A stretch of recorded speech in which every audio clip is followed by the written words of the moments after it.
Hey guys, how you doing today? Um, so I was really excited that so many people actually watched that video of me breaking down Lomachenko's or Rigondeaux's training session. I thought it was really interesting. I like watching that kind of stuff. Like that's part of the additional layer of film study when you're trying to predict fights and figure out um, how a fight's going to go, what strategy they're going to use, because so much of that stuff is tailor made for your opponent. And I'm really glad that people were interested and they enjoyed watching it and listened to me talk about like boxing training and whatever. Especially for the people that are trying to be like great fighters, that aspire to be great fighters one day. These guys, they've through all their experience and their amateur careers and their professional careers, this is the way that they choose to train. That's going to give them the best opportunity to win a fight, regardless of like who they're fighting, right? So it's really interesting to break that down and to kind of watch that and to think, you don't want to think to yourself, one day when I'm better, I will train like that, and that's how I'll know I'm good, right? You want to start training that way. You want to start doing these things, moving off the line, pivoting, turning. Having a coach, God, this is the hardest part, right? The last gym that I worked at, I was like a faux assistant coach there. Like, I would tell the coach, I would tell some kids like some stuff, like, hey, do this and do that, and the other kids would, the other.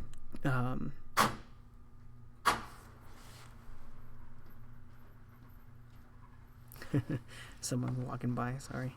The other people that fought there, they would come by and be like, don't listen to him, he doesn't know what he's talking about, like this isn't that, and like, it's kind of disheartening to train there. But and I don't know if that was the coach telling them to tell other people that, but it was really weird, right?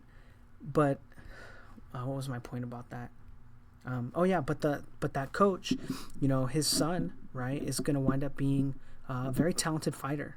A very talented fighter. He's got great hands. He's very fast. I don't know that he has like that much power, right? But the fact that he's so fast and he can throw such great combinations, he's got great movement. He's going to wind up having a pretty decent professional career, But all the other kids there, they don't get like even a tenth the amount of attention that he does, and he uses the kind of excuse.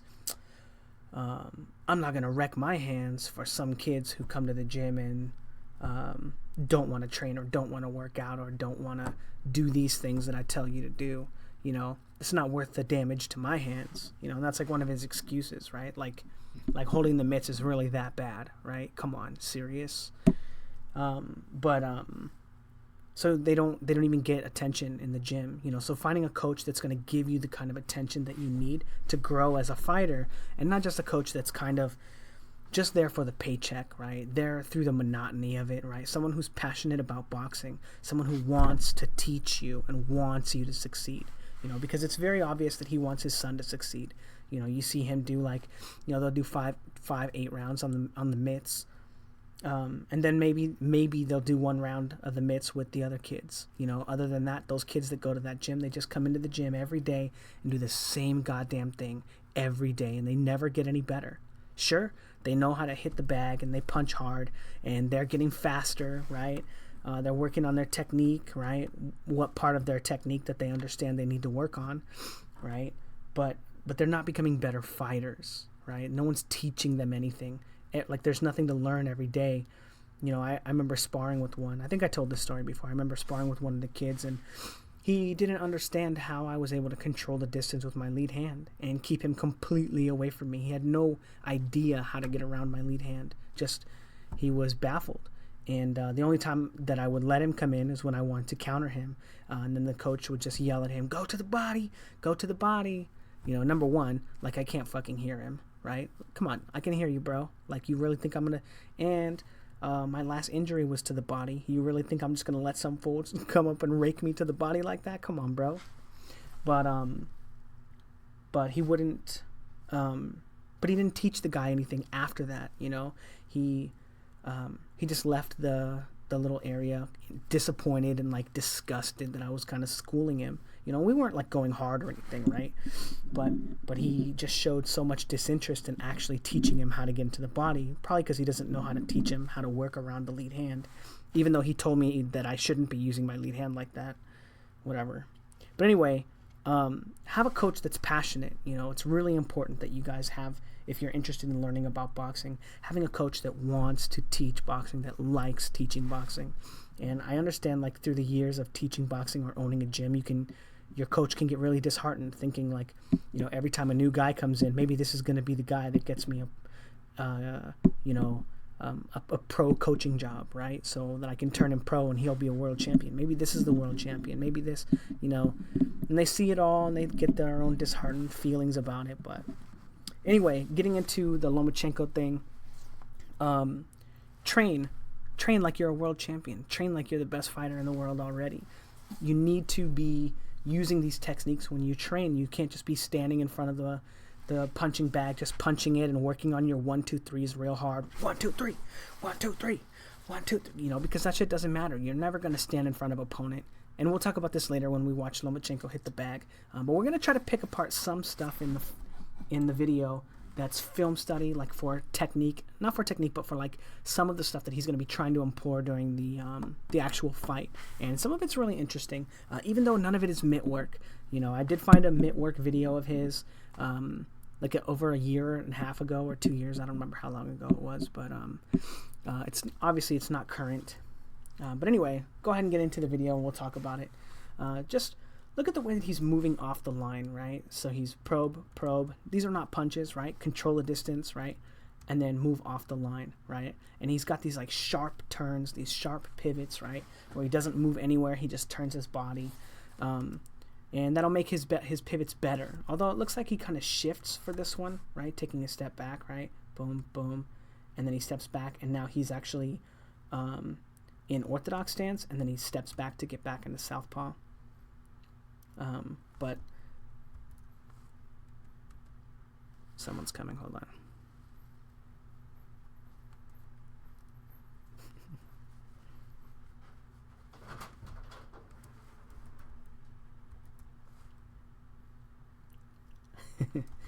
I'm supposed to be working right now. Ha ha ha. Anyway, so notice when he's throwing these punches that the only one that he really throws any power into is the one where he moves off the line, right?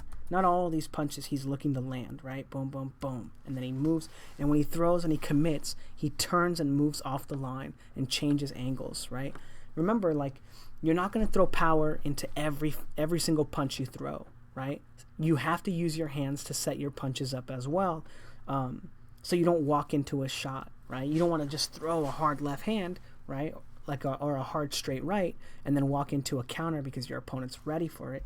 You know, you want to probe, get a feeling for what your opponent's going to do when you do that, so you can find out if they are trying to counter you, if they are trying to set something up on you, if they are trying to bait you into throwing that right hand. Maybe there's a good reason why it looks like it's open, right? Because he wants you to think it's open so he can counter it. So you want to use your hands to set your punches up, and you want to train to do that too. Some shifting again, right? When he throws a punch, boom, moving off the line, rolling. And I love how he does that at the same time as he pivots, right? And that's going to be extremely helpful for you guys actually fighting and actually being in the ring with somebody, is being able to transition your weight and move off the line at the same time, so that you don't take return fire, right? But rolling, you know, some great shadow boxing right here. And one of the things that really messed me up when I first started boxing is my coaches told me speed and intensity were what are important when you're shadow boxing. So I always went just hard in the paint, just as fast as I could, you know, throwing hard ass punches. And you know, while I was fine with that, I could do it just fine, but it wasn't helping me get better as a fighter. You know, like, I didn't understand what I was doing because I was so focused on being fast and being hard. But you want to be envisioning things, right? Things that you're working on when you're shadowboxing. You want to be feinting, right? Be like, oh, I'm going to feint him low, feint him high, right? And then maybe control his lead hand, right? when he goes to control the distance, and then throw right hand to the body, right? Just envision this stuff in your head and watch, see if you can see punches coming back, you know. Think about it. Don't just be in there like, oh, shadow box. Okay, this is my warm up. Okay, 1, 2, 3, 1, 2, 3, turn, 1, 2, 3, roll, 1, 2, 3, slip, slip, roll, slip, you know, 2, 3, 2, 3. You know, don't be doing that, but think about it. You know, be setting punches up on your opponent while you're shadow boxing. Like, look at the intensity that Lomachenko has here, right? Like, he's so focused. Anyway, now this is really interesting right here. So he's here. He slips a punch, right? And he puts his weight on his right leg. And you would assume that he's slipping a jab, right? But it's interesting because he's slipping to the inside of his opponent, right? His outside, but he's slipping to the inside, right? And then he slips to the outside, or he slips, to the outside off the left hand, right? So it's kind of, I don't know, like, it's so hard for me to envision, right? Since I've fought right-handed so much, but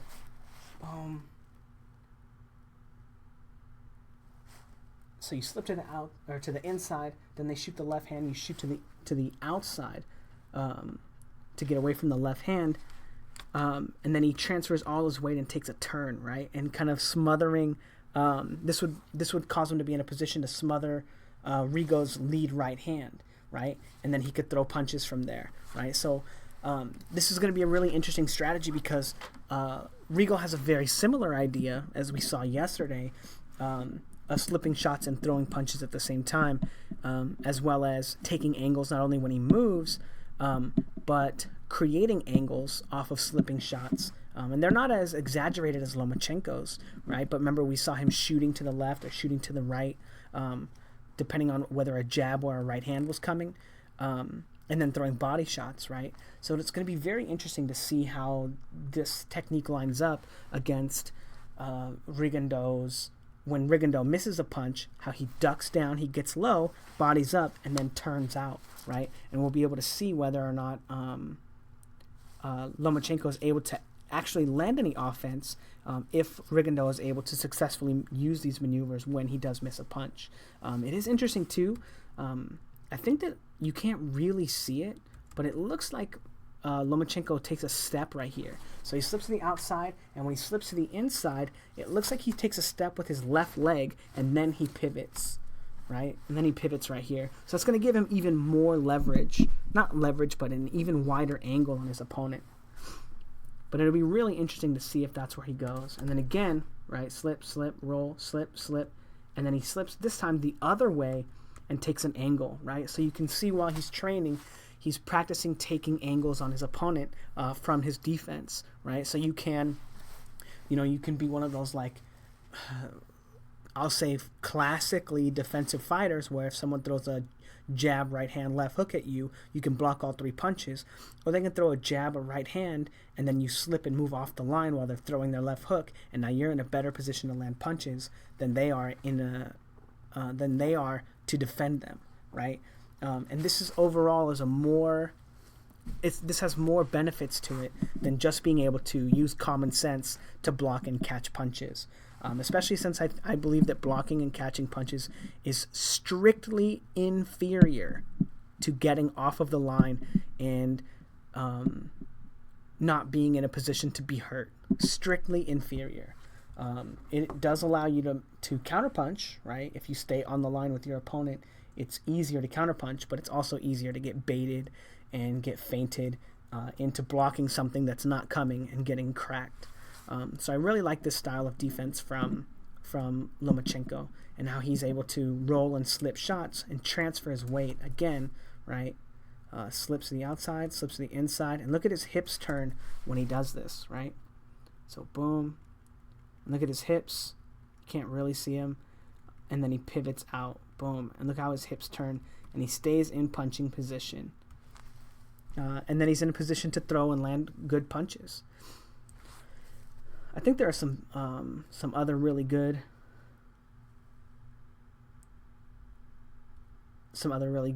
angle taking and stuff. But again, when he throws and he commits, right? Boom, boom. He turns his body and moves off the line.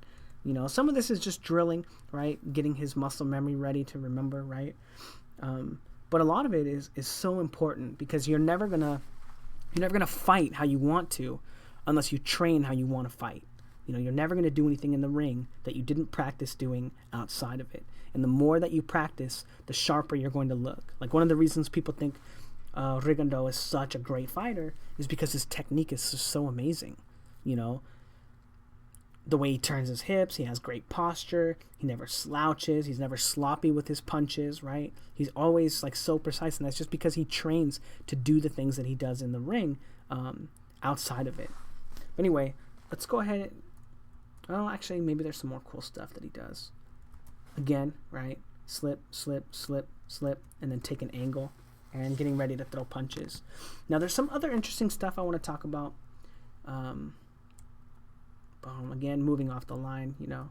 But we're going to go ahead and move to the bag work, right? And this stuff is really important for being like a new fighter. Like, if you're, you know, when you go to the gym, like, look at him throw these punches, right? Boom, boom, boom, right? Real hard punches, you know. And this might be some media day stuff, right? It might not be super important, right? Because I think there's another instance where he's hitting a black bag in a circle, and this might not even be the same video. To be honest, I'm not sure. I'll have to check it. But where he does like a little bit better of a job demonstrating what I want to tell you guys. But boom, look at how after he throws this combination, boom, he throws that hook.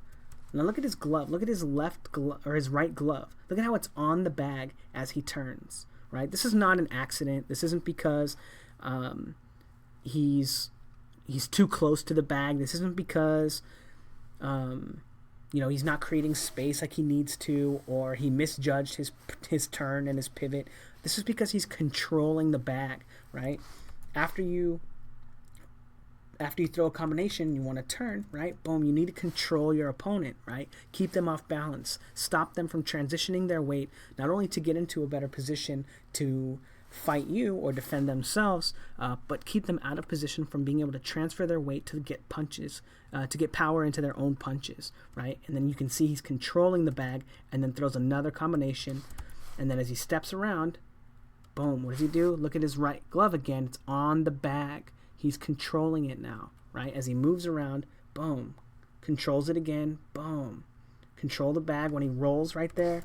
Super important, right? Boom, boom. Because you can, when you roll like that, you want to control your opponent's hand so he doesn't punch you in the face with it, right? It would probably be a little better if he used his forearm right there, so you could pin their right arm up against your forearm, and pin their right arm up against their head. But you want to control your opponent. You always want to treat the bag like it's your opponent. You know, don't ever be that guy that's just in the gym punching the bag super hard, like 1, 2, 3, 1, 2, 3, 1, 2, 3, because you're never gonna throw punches at an opponent like that. You know, you never throw hard punches at the bag unless you know they're gonna land. At your opponent, unless you know they're gonna land. So you wanna, like right here, right? 1, 2, 3, and then only the third punch is hard, right?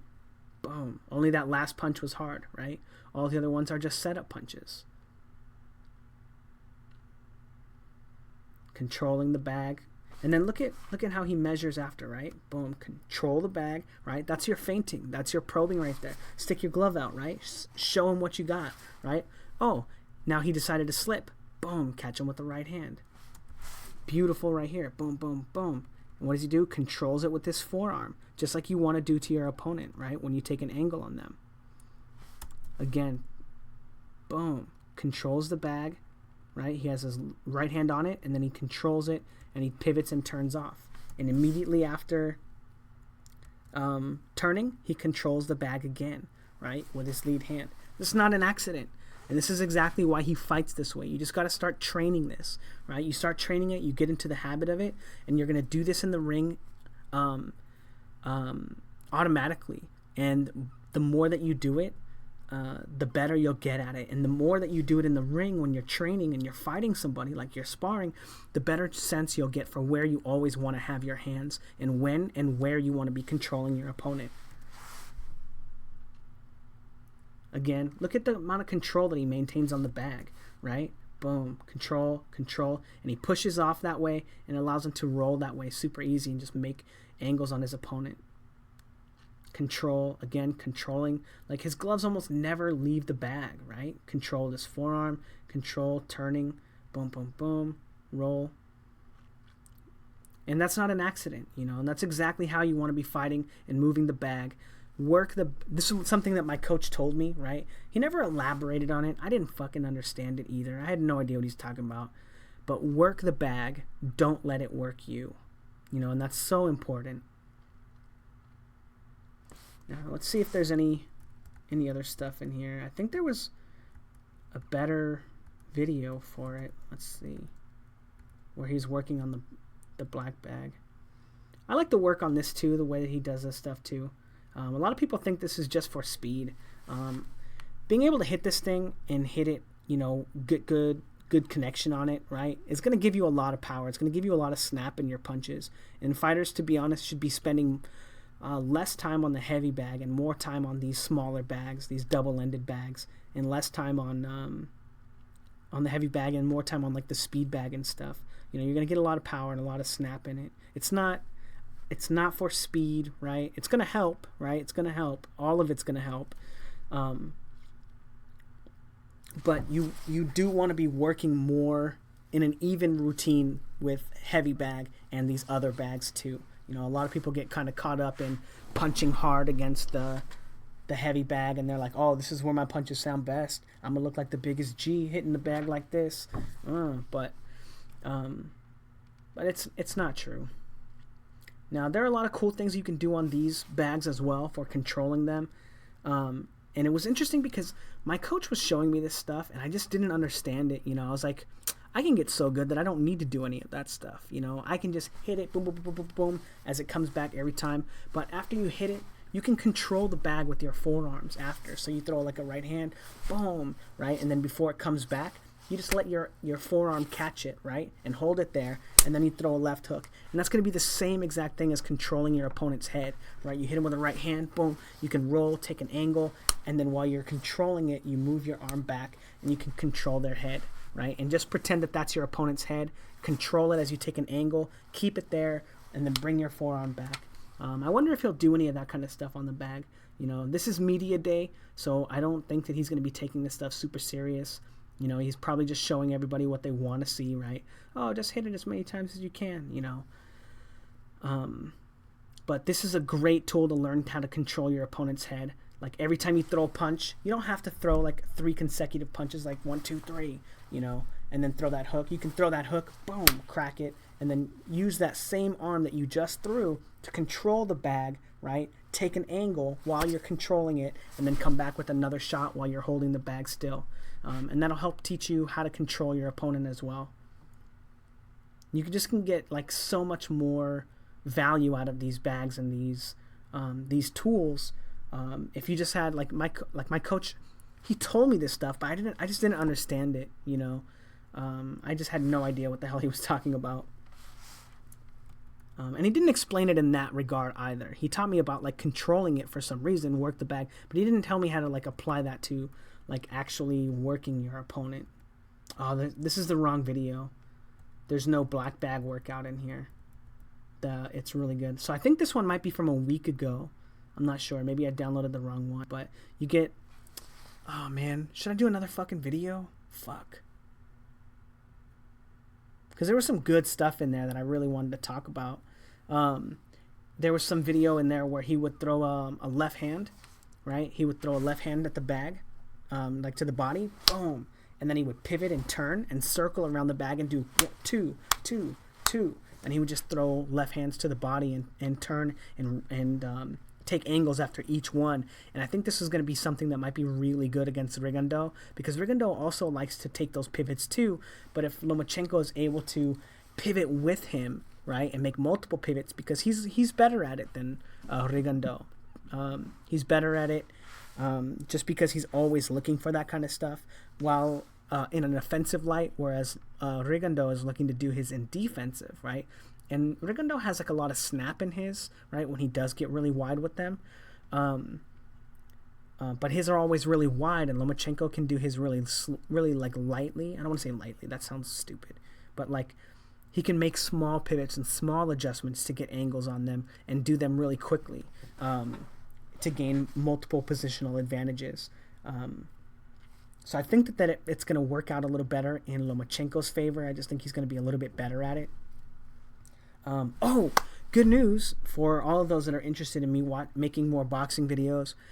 The last time I went to make some, it was at book club, and I just tried to get everybody to show up early, and it was kind of raining that day, so we didn't wind up doing it, but I had all my stuff out, and someone helped me pack my stuff, and I lost my camera. It turned out that they put it inside my gym bag, and it wound up inside of my glove. That's why I couldn't find it. But I found it, so I've got a camera again. I got to charge it, so I might be able to do some videos. And I've got like a power video that I wanted to set up, like how to get power into your punches. But it would be great if I could get some of these bags. Oh man, my homeboy, he had this dope ass house, but his parents are selling it, and he had this huge ass backyard, and we were gonna build a punching bag stand, and I was gonna kind of install these punching bags in there and kind of start making videos for you guys like that. I thought it was gonna be super sick, but he's got to sell the house, so I'll have to figure something else out. Maybe I can find like a way to make a portable one or whatever. But anyway, I think this was from a media day from a week ago. I hope you guys, man, I hope I didn't drone on and talk too much bullshit, and some of this stuff was interesting, especially to people who are aspiring fighters who like to train. But I hope some of it was interesting, and I'm really glad that the Rigondeaux one was so well perceived, because to be honest, I was like a little scared to put it out because I didn't think anybody would want to watch it, right? I was like, oh man, it sucks that this is so interesting to me and I'd like to talk about it, and I don't think anybody gives a shit. But anyway, let me know what you guys think in the comment section below. Thanks, guys.